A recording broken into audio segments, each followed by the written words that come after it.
Hey, all, this is David Ducker coming back at you, and today I'm going to be talking about the big reveal in RPGs, how to build up a storyline and then pop it M. Night Shyamalan style,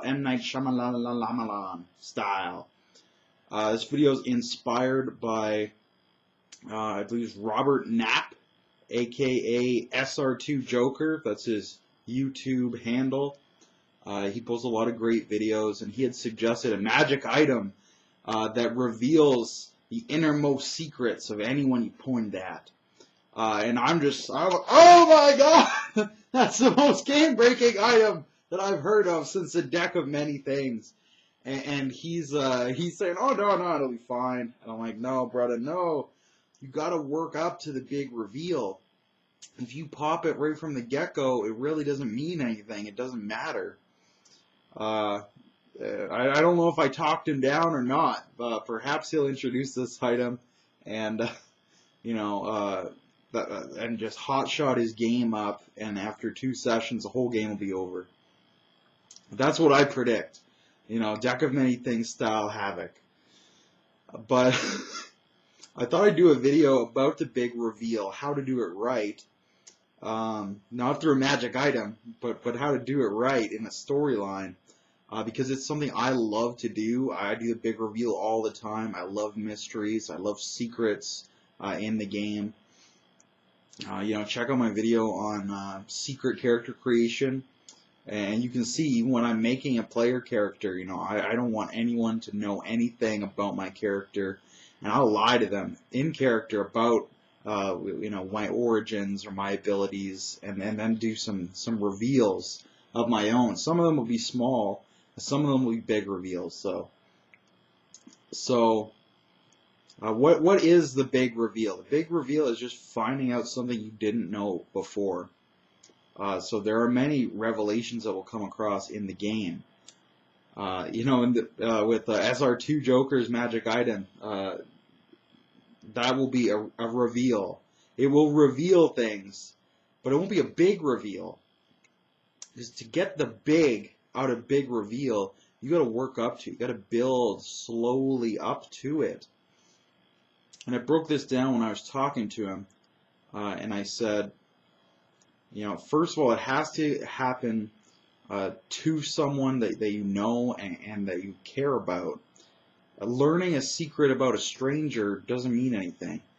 Learning a secret about a powerful celebrity, that means a little bit. Learning a secret about close personal acquaintance, it's one that you've spent lots of time with, that means quite a lot.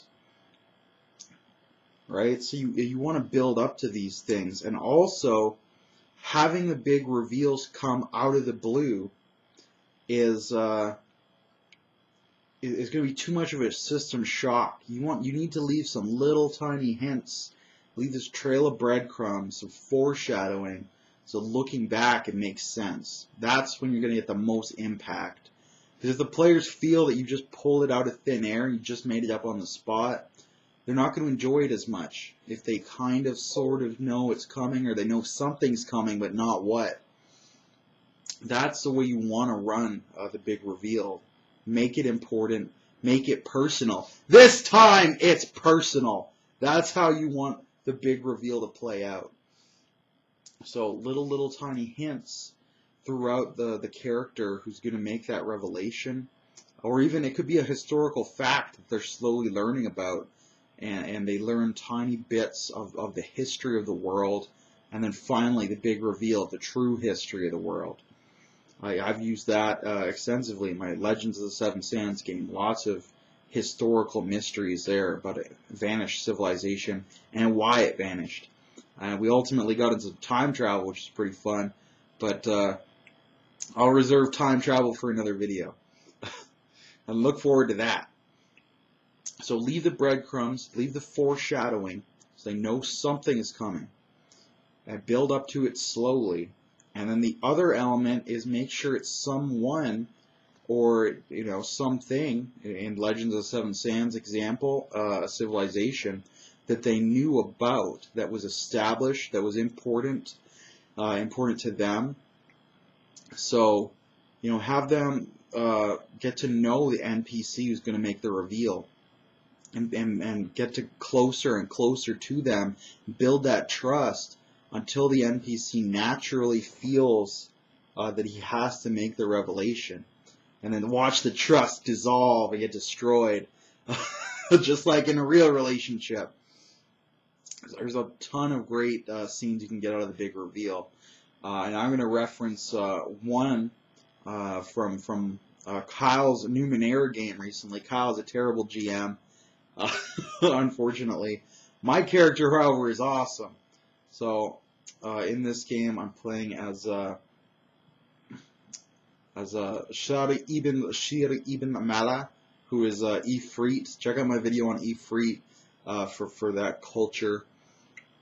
Very fun, very interesting character. And I think I told this story already in my Unified Themes video, but I'll tell it again because it's a great story. At least I think it's great. And you'll have to listen to it. So Shar approached the party, wanting to join them, saying that he was a follower of the same religion as a cleric in the party, and he wanted to pledge himself as a paladin to this cleric. He basically presented himself as a paladin. So he joins the party, and we're adventuring along, and I'm helping the cleric out, and he's recruiting new faithful and building up the reputation of the faith, and I'm assisting him in this, and I'm talking him up to other people, and I'm putting myself down, putting myself under for him.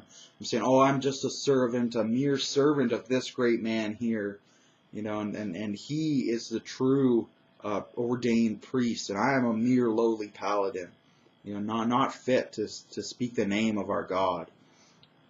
So I'm going through, and I'm putting him over like $1,000,000, talking about how great he is, how I'm just a servant, I'm just a plebe, I'm nobody, and everything I do is just because of this man. He should get all the credit. So, I'm setting it up to do something horrible and shift all the blame onto him, but nobody knows this. But I'm setting him up hard to take a fall. He trusts me. Everybody else thinks I'm so loyal to him. And then we get the big reveal where I'm not a follower of his God at all, and I have a completely ulterior motive to why I joined the party. And I go to this sage, and I say, oh, I'm just a servant of this cleric, and he needs this magical tome, and I'm just gonna, in his name and the name of our God and the name of our temple, can I just take it to him, and he'll return it as soon as he's found the wisdom he needs. And eventually I talk the cleric, or the sage, I talk him into it, to giving me this valuable magical tome, because he knows I'm part of this temple, and the temple's so built up at this point. So I have enormous reputation, and I'm cribbing off of all the reputation of this cleric, and I'm just a menial servant. I'm the delivery boy, So, and meanwhile, the cleric has no idea where I am. He's looking for me. He doesn't know nothing about this magical book, or, he doesn't know it exists. He doesn't know what's in it, why anyone would want it. Never heard of it before, So, but I talk the sage into giving it to me, and I'm gone. I book it right out of there, never to be seen again style. And then everybody's coming after him. He stole it. The cleric stole this magical tome. You betrayed our trust. And just the heat is going to come down upon him, and he's not going to know what's going on. I'll have disappeared. Maybe he'll figure out eventually that I had something to do with it. Probably not.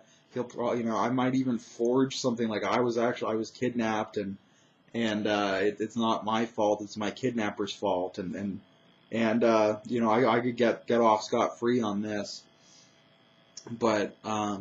So even in character, we haven't even had a big reveal yet. Although Megan's character did have some hints of a reveal going forward. She got some breadcrumbs. I've been so good at keeping everyone from finding out, my true motives. But she started to get some breadcrumbs, and she confronted me about it. And then I busted out illusion magic and escaped. So that was a reveal that I wasn't a paladin. But she still doesn't know my real motives. But that's in character. But out of character, of course, you know, they're sitting at the table with us. So I'm running this whole scene with the GM, and they're looking at me like so confused, like what's going on? Like what is he talking about? This book?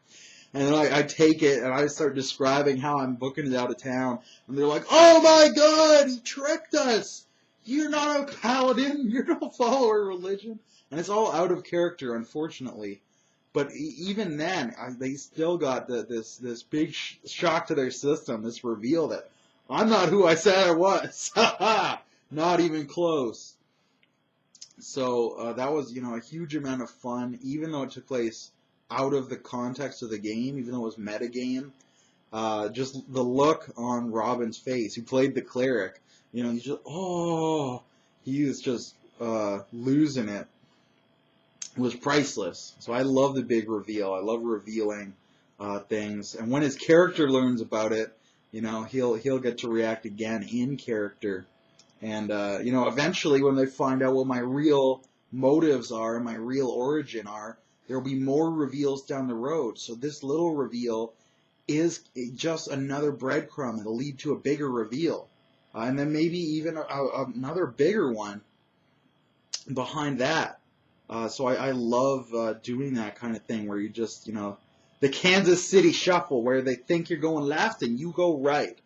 And it just can wreak havoc on their minds and their constitutions. Make them roll some insanity checks. So that's a great example of, you know, I built it up. I even left a couple of little hints. Nothing they picked up on at first.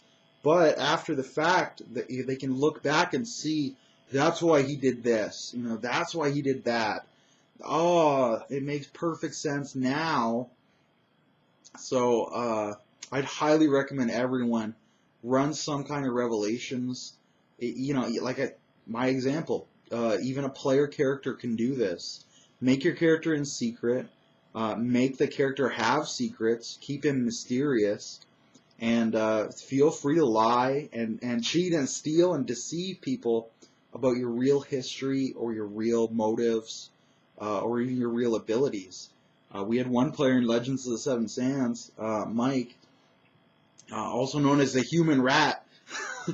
Mike is, of course, banned from my games now, but he did have some good moments, did the Human Rat. And one of those good moments... it wasn't just one moment. It was his character is a master of disguise. And, you know, he introduced himself in one disguise, and he shifted to another disguise, and he shifted to another disguise.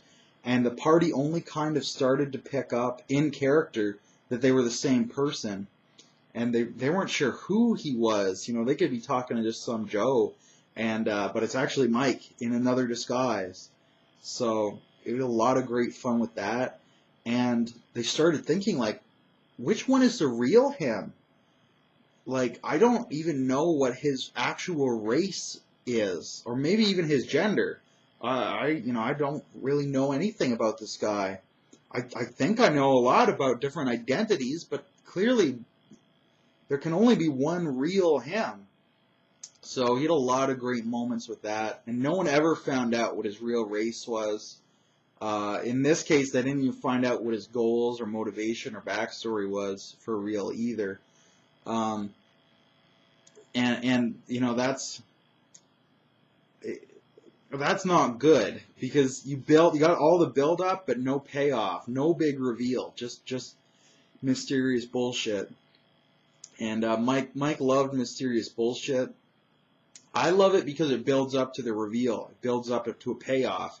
Mike just loves tricking people and lying to people, as we all found out. So he had some good scenes that looked like they were going somewhere, and that is great. But without the payoff, you're missing out on, to me, the best part. You know, the look on the other player's face when they realize what's really going on. So he did half the job very well. He just didn't finish the job. You know, he had no finishing power. He didn't have a lot of other powers as well. But finishing his storyline was one of those that he missed out on. So that's about my ramble, though, for big reveals in games from mysteries and secrets. I'd love to hear in the comments any great reveals you've seen or that you've pulled off in your games, or any that you've had spoiled, possibly through the use of divination magic, or something like SR2 Joker's magic item that reveals your darkest secret. You know, right from the get-go, right when they first meet you. No breadcrumbs, no getting to know you, no personal investment. You know, just straight revelation with no build-up. You know, it doesn't mean anything at that point. But I digress. Leave some comments below. I'll get back to you real soon with another video. Have a good day on YouTube.